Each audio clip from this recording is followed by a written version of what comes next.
สบายดีเพื่อนๆจากอาลีฟาร์มเนาะมันนี่อาลีฟาร์มกับมาส่งตู่อนุบาลเจ้าเนาะตัวนี้เป็น2 สัน 2 หลอกเจ้าบรรจุเป็ดไก่หน่อยได้ประมาณสันละ100ตัวเจ้าสันละ100กลัว2 สันกับประมาณ200เจ้าเนาะอาลีฟาร์มก็เคยบรรจุหลายอยู่เจ้าเนาะแต่บรรจุหลายกับบอดีเจ้ามันจะเกิดเป็นแก๊สอะโมเนียเจ้าเนาะมันจะแผ่อันนั้นต่อระบบหายใจมันเจ้าเนาะใส่สัมประมาณ100เนี่ยก็พอดีแล้วแหละเจ้าเด้อ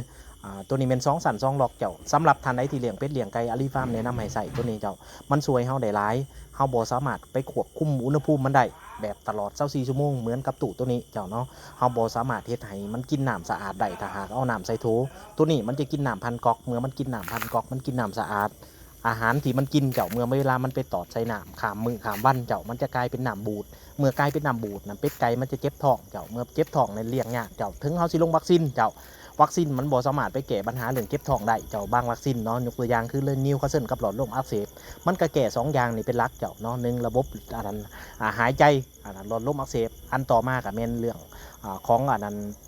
โรคนิวคาสเซิลโรคฮาเจ้าเนาะแต่ว่าพวกถอกท้องในสามมันแก่ได้บ่มันก็บ่สามารถไปแก่ได้อุณหภูมิเกินเฮ็ดให้เป็ดไก่ซอกเด้มันแก่ได้บ่มันบ่สามารถแก่ได้ในส่วนตัวนี้ฉะนั้นตัวนี้นะเฮาป้องกันไว้ดีที่สุดเด้อเจ้าเด้อถ้าเฮาลงวัคซีนได้ก็แฮงดีเจ้าก็ช่วยเสริมกันไปสำหรับท่านใดอยากได้ก็ติดต่อมาหาเด้อเจ้าเด้ออาลีฟาร์มเลี้ยงมากหลายปีใส่ตู้อนุบาลนี่นับตั้งแต่ปี2017 2018เป็นต้นมาช่วยได้หลายเจ้าเนาะสะดวกสบายในการเฮ็ดเวียกที่สำคัญเฮาขี้เดียด